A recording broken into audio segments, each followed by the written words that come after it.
बहुत स्वागत आप सभी का। आप देख रहे हैं आपका प्रोग्राम कहानी कुर्सी की। मैं हूं सौरभ शर्मा, आपके साथ हर्षवर्धन त्रिपाठी जी, विजय त्रिवेदी जी, समीर चौगांवकर जी और प्रोफेसर संगीत रागी जी हमारे साथ हैं। खबर सुनिए आप। अब देखिए, मतलब ये चाहते हैं, ख्वाहिशें हैं, वो अब पूरी नहीं हो पा रही तो रह रह के बाहर आती हैं। कैसे? कुछ दिनों पहले आपको याद होगा, राहुल गांधी ने एक स्टेटमेंट दिया था जब पुतिन साहब भारत आने वाले थे कि बीजेपी जो है ये हमको विदेशी लीडर्स से मिलने नहीं देती है, मैं लीडर ऑफ अपोजिशन हूँ और ये परंपरा है, प्रोटोकॉल है कि मेरी भी उनसे मुलाकात कराई जाए। और ये फैक्ट ये है कि पुतिन से उनकी मुलाकात नहीं हुई थी, नहीं कराई गई थी। अब कराई नहीं गई या क्या हुई उस पर अभी आगे आते हैं। यही बात दोहराई है अब ओवरसीज कांग्रेस के चेयरमैन सैम पित्रोदा ने। सैम पित्रोदा वो हैं जो विदेश में राहुल गांधी जी की बैठकें कराते हैं और ज्यादातर विवादास्पद बैठकें करा देते हैं, ऐसे लोगों से मिलवा देते हैं जिस पर यहां देश में हंगामा होता है। इन्होंने कहा कि जब भी राहुल गांधी विदेश जाते हैं तो वहां पर जो हमारे राजदूत होते हैं या जो एम्बेसी के लोग होते हैं वो इन पर नजर रखते हैं और वहां फॉरेन लीडर्स को वहां पर कहा जाता है कि आप राहुल गांधी से मत मिलिएगा। और उन्होंने कहा मैंने ये खुद देखा है कि राहुल गांधी के होटल, मीटिंग्स की जगह पर, एयरपोर्ट पर, उनकी हर एक्टिविटी पर नजर रखी जाती है। ये सैम पित्रोदा कह रहे हैं। तो आरोप उनका बहुत बड़ा है, क्योंकि यहां तो हम उल्टा सुनते थे, या बल्कि लोग मांग करते थे। प्रोफेसर साहब ने कहा था कि राहुल जी जब बाहर जाएं तो जरूर निगाह रखनी चाहिए कि किससे मिल रहे हैं, उसका पूरा लॉग होना चाहिए, कहां मिले, किससे मिले। उनकी सुरक्षा को खतरा है। ये लोग ये भी कहते हैं कि वो वीवीआईपी प्रोटेक्ट चाहिए, तो कम से कम सुरक्षा कर्मियों को तो पता होना चाहिए, क्योंकि वो सुरक्षा भी लेके नहीं जाते। लेकिन ये बड़ा आरोप लगाया सैम पित्रोदा ने कि नजर रखते हैं राहुल गांधी पर भारत सरकार के लोग। अब बीजेपी के नेता अनुराग ठाकुर ने कहा, उनको जवाब दिया कि राहुल गांधी जब भी विदेश जाते हैं तो उनका एजेंडा तो एक ही होता है, भारत को नीचा दिखाना। अब सुनते हैं बयान कि क्या इसमें उस आरोप का जवाब भी है। सच्चाई ये है कि श्रीमान राहुल गांधी जी जब भी विदेश यात्रा पर जाते हैं तो एक ही एजेंडा होता है, भारत को नीचे दिखाना, भारतीय व्यवस्थाओं को ठेंगा दिखाना, भारत की लोकतंत्र पर प्रश्न चिन्ह खड़े करना और यहाँ तक कि संवैधानिक संस्थानों को लगातार अपमानित करना। अगर यही राहुल गांधी जी का सच है तो सच्चाई ये है कि जिस परिवार और पार्टी ने देश में 6 दशकों तक राज किया, आज वो भारत को कोई कसर नहीं छोड़ता अपमानित करने के लिए, क्योंकि बार बार जनता उनको हार का मुंह दिखाती है, एक के बाद दूसरा राज्य हो। अब खैर अनुराग ठाकुर ने उन्होंने अपना हिसाब बराबर किया, लेकिन आरोप बड़ा स्पेसिफिक था कि नजर रखी जा रही है राहुल गांधी पर, उनके सारे अपॉइंटमेंट्स पर, मीटिंग्स पर, जहां वो जाते हैं, एयरपोर्ट और होटल तक पर नजर रखी जाती है। आरोप ये था। तो इस पर नहीं बोले हैं अनुराग जी कुछ। अच्छा, उस पर वो बोलेंगे भी क्या, लेकिन अगर ऐसा हो रहा है तो आप तो बड़े प्रसन्न होंगे।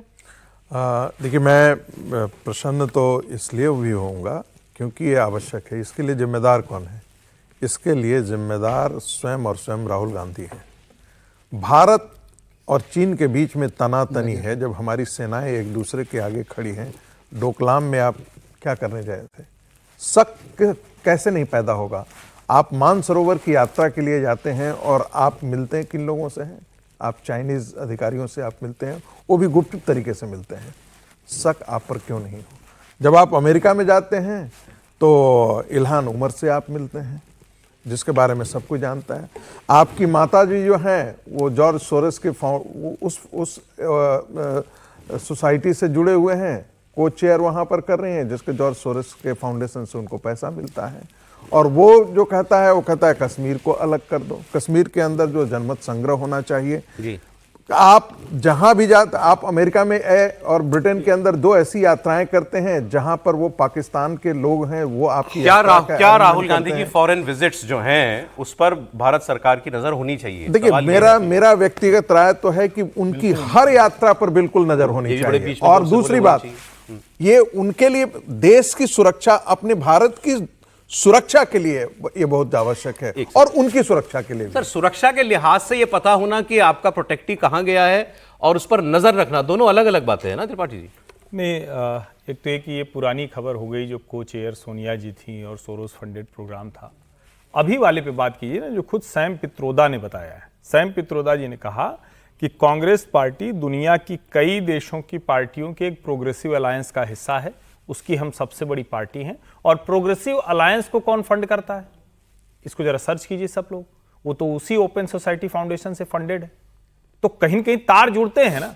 और जब पूछा गया कि भाई वो क्या नाम था उसका, जिसका हम लोगों ने भी कहानी कुर्सी में एक दिन जिक्र किया था, वो सोरोस से अभी जिससे आरोप लगाया बीजेपी जो ने आरोप मिले थे लगा, ये। तो उस पर उन्होंने कहा कि वो तो कोई नहीं, वो तो उसमें मीटिंग में थे।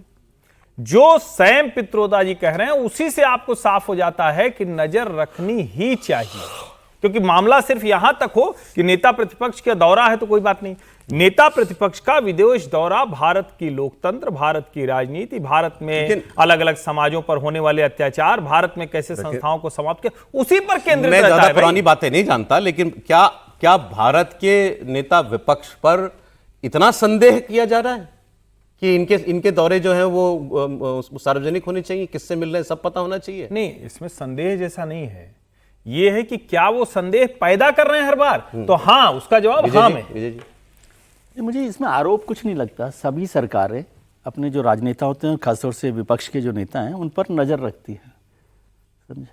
ये कोई बहुत ऐसी बात हो गई, आप बड़े हैरान हो रहे हैं सैम पित्रोदा साहब ने कह दिया। आप जाकर देखिए, जो मिशंस होते हैं हमारे इंडिया मिशंस जो हैं, उनका काम ही ये है, दोनों काम है उनका, उनकी मदद करना भी और उन पर नज़र रखना भी। विपक्ष के नेता यदि राहुल गांधी गए हैं तो यदि उनको कोई जरूरत है तो वहाँ इंडिया मिशन नहीं, में जो अगर ये लोग मान हैं, लीजिए अभी कोलंबिया गए थे, हाँ, राहुल गांधी ने नहीं बताया किसी को दूतावास में कि मैं आ रहा हूं, इनकी टीम ने, मतलब तो वो गए, भी- उन्होंने अपना प्रोग्राम लगाया, तो भी वहां का तो भी दूतावास हाँ, नजर रखेगा, तो भी नजर रखेगा वो, ये उसका काम है। ये उसका काम है। और उसमें राहुल गांधी की बात नहीं, कोई भी लोग हो उन पर वो नजर रखते हैं वहां पर। काम उनके तो पास खैर नहीं है information- विजय जी, काम तो खैर विजय जी नहीं है आधिकारिक तौर पे। नहीं, मैं कह रहा हूँ राहुल गांधी पे नजर रखना आरोप नहीं है, मैं तो कह रहा हूँ सरकारें नजर रखती हैं, वो बताएं ना बताएं, बता देते हैं तो भी अच्छी बात है, नहीं बताते तो भी अच्छी बात है। इस सवाल को उलट करके नहीं तो देखिए ना। फिर तो दूसरा सवाल आया मेरे मन में, फिर तो बीजेपी के लोग पूछते हैं कि राहुल गांधी जी प्राइवेट यात्राओं पे कहां जाते हैं, बताते वो क्यों तो नहीं? केवल ऐसी पॉलिटिकल, क्या आप पता- समझते पता हैं कि सब सरकार होता को नहीं पता? ऐसा कभी हो सकता है कि इस सरकार को, या कोई भी सरकार हो, ये और ये तो विजय बड़ी जी हैरानी की सहमत बात होगी कि भारत सरकार को नहीं पता हो कि उनका एलओपी कहीं भी घूम रहा है, ऐसा हो सकता है क्या? ठीक है, ये कोई ऐसा आरोप नहीं है। सवाल आरोप इसलिए होता है कि भाई राहुल गांधी की जो एक्टिविटीज हैं उससे लोगों को लगता है कि वो देश विरोधी कुछ पता तो गतिविधि। लग ही जाता है। चलिए आगे बढ़ते हैं। समीर जी, महाराष्ट्र की खबर दे रहा हूं। देखिए, कल ही कांग्रेस ने, अब ऐसा लग रहा है कि अब एक ये व्यापक मन बनाया है कि अब अकेले अपने दम पे खड़े हो, फिर छोटा चुनाव हो चाहे बड़ा चुनाव हो। आपको मालूम है भी बिहार में अनुभव खराब रहा, तो यूपी में खबर आ गई कि हम अकेले लड़ेंगे। अब महाराष्ट्र में बहुत इंपॉर्टेंट, राज्य का इलेक्शन नहीं है, लेकिन राज्य के इलेक्शन से छोटा भी नहीं है, बीएमसी का election, brand Mumbai municipal corporation का इलेक्शन है, हजारों करोड़ का बजट है उसका। तो वहां कल कांग्रेस ने आधिकारिक तौर पर ऐलान कर दिया कि ये चुनाव हम अकेले लड़ेंगे। वहां पर हालांकि वो महाविकास आघाड़ी का हिस्सा है, जिसमें शिवसेना यूबीटी भी है, अब उसमें राज ठाकरे भी आ गए। अगर राज ठाकरे को उसमें नहीं माना जाएगा, उसमें शरद पवार जी भी हैं, लेकिन कांग्रेस ने कहा हम अकेले लड़ेंगे। ये कल उन्होंने औपचारिक ऐलान किया है। इसके पीछे वजह जो है वो सीधे सीधे ये है, ये हमारा कोर वोट है, मुसलमान वोट, दलित वोट और कुछ पिछड़ा वोट। हमें स्ट्रेंथ तो पता लगे कि हमारे साथ है क्या क्या, तो इसमें वो कांग्रेस पार्टी आजमाना चाहती है। और इससे एक हकीकत से सामना जो है उद्धव साहब का भी हो जाएगा, क्योंकि उद्धव साहब को भी अब मुसलमानों का वोट तो चाहिए। अब कांग्रेस अलग लड़ेगी तो क्या मुसलमान उद्धव जी का रुख करेंगे, खासकर तब जब राज ठाकरे उनके साथ आ गए? समीर जी, निश्चित रूप से कांग्रेस ने जो निर्णय लिया ये इसलिए लिया है कि कांग्रेस से मानती है कि भाई राज ठाकरे के साथ आप आ रहे हो तो राज ठाकरे और कांग्रेस एक तराजू पर साथ में नहीं आ सकते किसी भी स्थिति में। और ये उद्धव ठाकरे को पहले बता दिया गया था कि आप तय कर लीजिए आपको कांग्रेस के साथ मिलकर चुनाव लड़ना है या अपने भाई राज ठाकरे के साथ। उद्धव ठाकरे को लगा कि बीएमसी के अंदर अगर मुझे चुनाव लड़ना है तो कांग्रेस से ज़्यादा मुझे उद्धव ठाकरे को लगा कि कांग्रेस से ज़्यादा मुझे राज ठाकरे का रहेगा, क्योंकि मुस्लिम वोट कांग्रेस के कारण मेरे साथ जुड़े हुए थे। और अब वहाँ पर समाजवादी पार्टी चुनाव लड़ेगी, एआईएम चुनाव लड़ रही है, वहाँ पर एमआईएम भी लड़ रही है, हाँ एमआईएम भी चुनाव लड़ रही है। तो उद्धव जानते हैं कि उनको बहुत ज़्यादा मुसलमान वोट मिलना नहीं है, उनका पूरा फोकस 40% मुस्लिम मराठी वोटर्स के ऊपर है और कुछ उत्तर भारतीय वोटों पर है। तो उन्होंने तय कर लिया कि बीएमसी पे हम दोनों भाई मिलकर चुनाव लड़ेंगे, कांग्रेस की हमें जरूरत नहीं है। और उद्धव ने प्रस्ताव दिया था, संजय राउत ने कहा था कांग्रेस से कि बीएमसी में हम राज के साथ मिलकर चुनाव लड़ते हैं और बाकी जो कॉर्पोरेशन है जो मराठवाड़ा में है, नागपुर में, बाकी जगह वहां हम कांग्रेस के साथ मुंबई में मिलकर लड़ेंगे। मुसलमानों की तादाद बहुत है, मेरे पास आंकड़ा तो नहीं, लेकिन कम से कम 18-20% है। 20% होगी मिनिमम।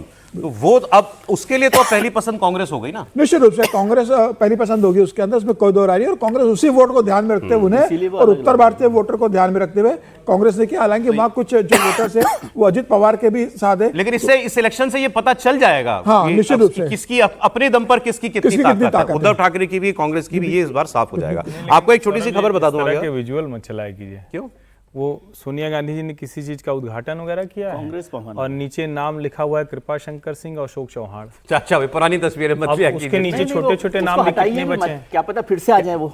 क्या पता हटाया ही ना गया हो अभी तक। मैं तो नहीं गया वहां देखने के लिए। नहीं वो तो नहीं हटाया गया हो, लेकिन अगली खबर क्या देखिए। पता कि वो वापस आ जाए। पॉलिटिकल खबर अब नहीं तो है हार लेकिन भी गए देश ना, के लिए तो इंपॉर्टेंट खबर है और अच्छी खबर है ये, क्योंकि इससे आपको भारत के ग्लोबल स्टेज पर कैसे आगमन हमारा होता जा रहा है वो पता चलता है।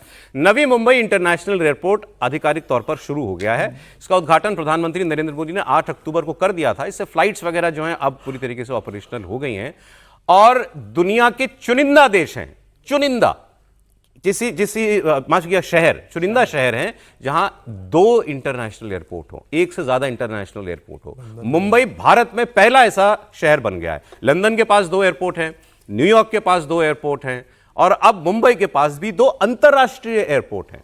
ऐसे तो दिल्ली के अंदर हम कह देते हैं कि भाई इंदिरा गांधी अंतरराष्ट्रीय एयरपोर्ट भी है तो एक टेक्निकल पालम एयरपोर्ट भी, लेकिन पालम एयरपोर्ट टेक्निकल एयरपोर्ट मतलब एयरफोर्स के लिए वो।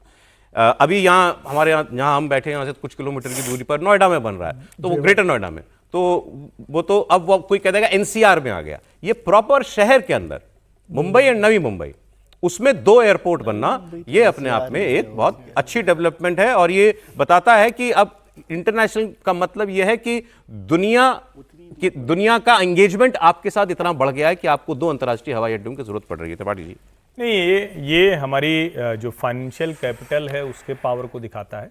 अब एक आंकड़ा मैं जोड़ के बता देता हूं कि देश में फाइनेंशियल सर्विसेज का जितना काम होता है उसका 57% अकेले मुंबई से होता है और उसी मुंबई का ये एक्सटेंशन है जो नवी मुंबई है, जो खारघर, पालघर, ये आगे बढ़ते चले जाएंगे तो वो पूरा, और वो बना भी बड़ा अच्छा है। नवी मुंबई के जो मतलब जनरल स्टेशन थे जो ये लोकल वाले, वो भी इतने अच्छे होते थे कि उस पर फिल्मों की शूटिंग होती थी, लगता था विदेशी है तो उस तरह से। अब ये बहुत शानदार हवाई अड्डा है, डबल ट्रिपल कैपेसिटी है इसमें। अभी ये फुल नहीं शुरू होगा, 28 तक एक तरह से कहें कि उसकी कैपेसिटी आ पाएगी पूरी, लेकिन ये अपने आप में बहुत बड़ी उपलब्धि है। और मैं ये कहूंगा अगर दिल्ली एनसीआर में भी ये नोएडा दूसरा जो अपना शुरू हो जाएगा तो ये भी अपने आप में बहुत बड़ी चीज है कि दोनों बड़े जो मेट्रो हैं यानी फाइनेंशियल और नेशनल कैपिटल, वहां से 2 इंटरनेशनल एयरपोर्ट वो चल रहा है। ये बड़ी बात है। अब पश्चिम बंगाल की 1-2 खबरें आपको मैं और बता देता हूं। पश्चिम बंगाल में एसआईआर का काम खत्म हो गया लेकिन बेचैनी बढ़ी हुई है। वजह उसकी क्या है? खासकर बीजेपी में ममता जी के बेचैनी भी है क्योंकि अब ये कहा हुआ है चुनाव आयोग के सोर्सेज से, तो ये खबर है कि 1.5 करोड़ लोगों को नोटिस जाएगा या उनके कागज वेरीफाई अभी होंगे।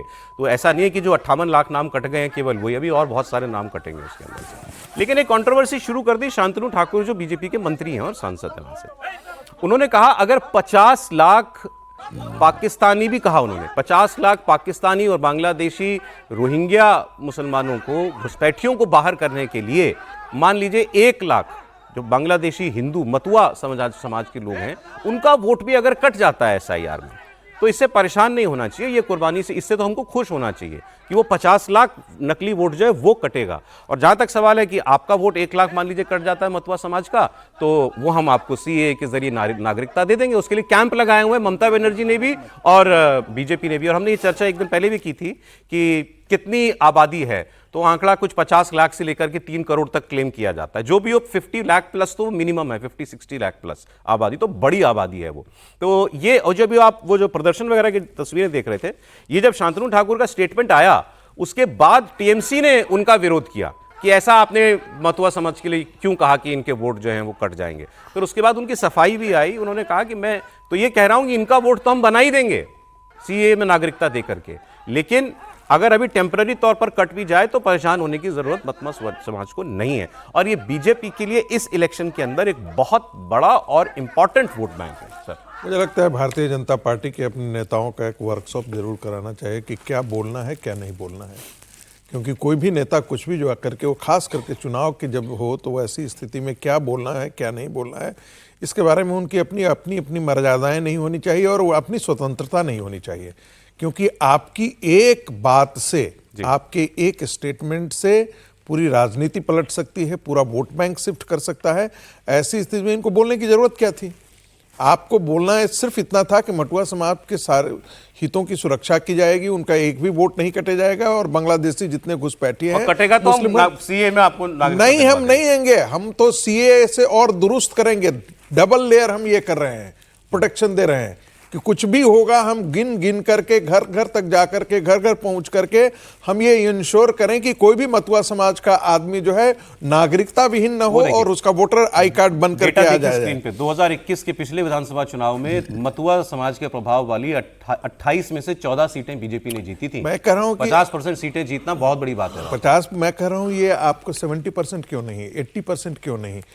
वो समाज जो आपके साथ पूरी तरीके से तैयार है, वो ममता बनर्जी के साथ जाने के लिए तैयार नहीं, वो डर के साथ चला जाता है या उसको जहां पर उसका पॉकेट्स है वहां उसको वोट नहीं देने दिया जाता है। ठीक है सर, बंगाल से अगली खबर देखिए, क्योंकि ये बिल्कुल दूसरा खेमा है। आज फिर फ्राइडे है, जुम्मे का दिन है, तो वहां जो बाबरी मस्जिद बन रही है, लोगों का ईंटें लेकर आना जो है वहां नहीं रुक रहा है। वहां रोज हर शुक्रवार नमाज होती है, अब तो वहां मेला लग गया, मेला।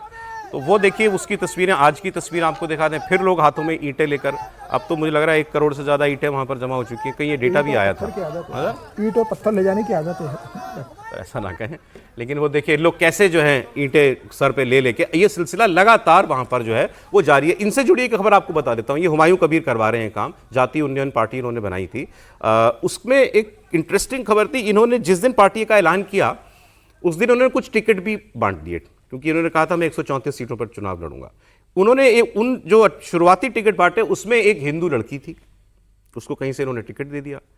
अच्छा, उसी दिन या अगले दिन कुछ फेसबुक से या कहीं से उस लड़की की कुछ पिक्चर्स ऐसी आ गई, कुछ गलत नहीं, कुछ आपत्तिजनक नहीं, कि भाई आप कहीं गए हैं, कहीं किसी रेस्टोरेंट में गए हुए हैं, बैठे हुए हैं, या क्लब में बैठे हुए हैं, वहां अपना डिनर कर रहे हैं, जो कर रहे हैं, उसकी तस्वीर आ गई। उस तस्वीर पर इतना हंगामा हो गया कि अरे रे रे रे देखो, ये तो ऐसी जगह पर जाती है लड़की, और उसका टिकट काट दिया गया। और फिर वहां पर फिर किसी मुस्लिम महिला को टिकट दिया गया। अब वो जो कैंडिडेट थी उन्होंने खुलकर ये आरोप लगाया कि मैं हिंदू थी, यही बर्दाश्त नहीं हो रहा था इनको, इसीलिए मेरा टिकट अनाउंस करने के बाद जब दबाव पड़ा इनके ऊपर अपने समाज का, तो उन्होंने वो टिकट जो है काट दिया। लेकिन आज हुमायूं कबीर की बात सुन लेते हैं।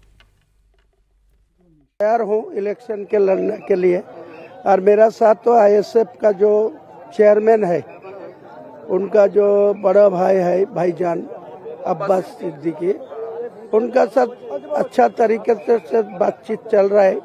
अगले दिन उनको लेके मैं ही सारे बंगाल का जो मौसम अभी है मुसलमान के लिए सब लोग यूज कर रहे हैं। पिछले 34 साल भी किया, आज 14 साल भी ममता। अब कह रहे हैं मुसलमान समाज को सब ने यूज किया। हुमायूं जी, आप क्या कर रहे हैं? अरे आप तो शुद्ध धार्मिक भावनाओं से खेल करके मुसलमान को यूज कर रहे हैं, बाबरी का नाम लेकर। वो छोटा सा बच्चा लेके आ रहा है 4-8 साल, क्या मतलब उसको बाबरी से, क्या मतलब उसको, मैं तो कह रहा हूँ राम मंदिर से, बाबरी से उसका क्या लेना देना? इतना सा बच्चा है, चला आ रहा है ईंटें लेकर के, बता दिया घर में किसी। देखिए जरा ये तस्वीर, देखिए जरा, अजीब बात है। खैर, जल्दी से 2-3 खबरें सर, दक्षिण भारत की इंपॉर्टेंट खबरें। ये हमें आपको नहीं दिखाई दिया था, छोटे छोटे आगे करके रखा हुआ था सबको सर, जल्दी समय नहीं रहेगा। 3 राज्यों की खबर, केरल, कर्नाटक, तमिलनाडु, तीनों में, क्योंकि अभी बीजेपी के अध्यक्ष जो है उनका दौरा साउथ का ही लगा था, सबसे पहला दौरा। तिरुवनंतपुरम में 45 सालों से चला आ रहा लेफ्ट पार्टी का शासन खत्म हुआ। बीजेपी ने वहां पर नगर निगम का चुनाव जीत लिया था, अब मेयर बना दिया है वहां पर अपना। बीजेपी ने पूर्व जिला अध्यक्ष वीवी राजेश को अपना मेयर बना दिया है, जिन्होंने 51 वोटों से जीत हासिल की है। तो ये एक खबर बीजेपी के लिए मैंने आपको बताया, ये इंपॉर्टेंट है। केरल में तिरुवनंतपुरम में, जहां से शशि थरूर सांसद हैं, पॉपुलर सांसद हैं, वहां पर लेफ्ट को हटाया है और मेयर बीजेपी ने अपना बनाया। मेरे ख्याल से ये पहली बार हुआ है। एक बात, दूसरी खबर आपको मैं बता देता हूं, कर्नाटक के अंदर जो है अभी लोकल बॉडी इलेक्शन हुए, और कर्नाटक के लोकल बॉडी इलेक्शन के अंदर भी जो है बीजेपी को अच्छी जीत हासिल हुई है। कई जगहों पर पहली बार चुनाव हो रहे थे कुछ, क्योंकि उनको अपग्रेड किया, पंचायत से उसको जो है ऊपर अपग्रेड कर दिया गया था, तो वहां जो है बीजेपी की जीत हुई है। लेकिन चर्चा इस तस्वीर की ज्यादा हो रही थी क्योंकि कल डीके शिव कुमार मिले खड़गे साहब से, घर पे जाके, खड़गे साहब के बेंगलुरु में, और वहां जाकर के उन्होंने कहा कि बाहर जब निकले तो जनता, तो रिपोर्टर तो वही पूछता है, सर डिप्टी सीएम व्हेन, कब तक सीएम व्हेन? तो उन्होंने कहा है बोली कार्यकर्ता, no CM deputy CM, high command knows, I only कार्यकर्ता, ऑल टाइम कार्यकर्ता। तो बेचारे इसके अलावा क्या बोले। और तीसरी खबर बड़ी मजेदार है, एक्टर से नेता बने विजय थलपति, जिन्होंने भी अपनी पार्टी लॉन्च की है, तो तमिलनाडु में इन्होंने 2-3 सभाएं की हैं। वहां इन्होंने एक सभा में डीएमके के ऊपर, स्टालिन के ऊपर यह आरोप लगाया कि तमिलनाडु में कमल खिलाने का काम आपने किया, मतलब बीजेपी को एंट्री तमिलनाडु में आपने दी, यह आरोप विजय ने लगाया। मतलब तमिलनाडु की उसमें भी अगले साल इलेक्शन है, तमिलनाडु की राजनीति में अब विरोधियों के बीच बीजेपी की बातचीत हो रही है और चिंता हो रही है, ये अपने आप में एक बड़ी डेवलपमेंट है। त्रिपाठी जी, साउथ की तीन नहीं, देखिए इसमें कहीं कोई संदेह नहीं है कि भारतीय जनता पार्टी पूरी ताकत से दक्षिण का दुर्ग भेदना चाहती है। कर्नाटक तो वैसे भी, कर्नाटक तो उसके पास रहा ही है और बरसों से रहा है, बीच बीच में सत्ता में भी आते रहे, तो कर्नाटक वैसा वाला उसके लिए नहीं है। लेकिन तमिलनाडु, केरल, आंध्र प्रदेश, तेलंगाना, ये उसके लिए ऐसे ही है। तेलंगाना में उनका फुटप्रिंट बहुत स्ट्रांग हो गया था, फिर अचानक वो एक तरह से कहें कि वो रिवर्स हुए, बैक कर गए। अभी तमिलनाडु और केरल में वैसी एंट्री नहीं हुई। अब आपको 15 याद करना चाहिए, प्रधानमंत्री नरेंद्र मोदी प्रधानमंत्री बनने के बाद सबसे पहला बड़ा उन्होंने जो कार्यक्रम किया था वो तमिलनाडु में किया था, बहुत बड़ा कार्यक्रम किया था। और उसी के बाद जब पीएम जाते थे तो तुरंत Modi go back, Modi go back के नारे लगते रहे। वो मानते नहीं, जितना उनको एक तरह से कहीं धक्का दिया जाता है बाहर निकल जाओ, उतना वहां रामायण पढ़ने से लेकर सब पहुंच जाते हैं। तिरुवनंतपुरम से लेकर जो तमिलनाडु की पूरी यात्रा है, ये एक तरह से कहें विपक्षी गठजोड़ के लिए चिंता की बात है, द्रविडियन राजनीति के लिए खात्मे। तिरुवनंतपुरम में मेयर बनना, सर बहुत शॉर्ट में, कितनी बड़ी उपलब्धि है बीजेपी की? मुझे लगता है बहुत बड़ी उपलब्धि है। यहाँ से जो है ऐसी उम्मीद करती है भारतीय जनता पार्टी कि आने वाले चुनाव में ये आपको बड़ा बड़ा टॉल क्लेम लगेगा, लेकिन वो विपक्ष का जो सीट है, मुख्य विपक्षी दल के रूप में उभरने के तैयारी कर रही है भारतीय जनता पार्टी, खास करके केरला के अंदर। और संघ तो लगा बहुत समय से, संघ लगा हुआ है। संघ तो सबसे ज्यादा जो कमिटेड कार्डर्स जो आपको भारत के अंदर मिलेगा, वो संघ सबसे ज्यादा हमारे प्रचारकों हम लोगों को थोड़ा अफसोस भी होता है कि भाई हम सबसे ज्यादा दक्षिण की बातें कम करते हैं, आज भी समय रह गया, कम नहीं पड़ गया, लेकिन हम खबरें अब इंक्लूड क्या करेंगे सर, जरा दक्षिण भारत के राज्यों की भी।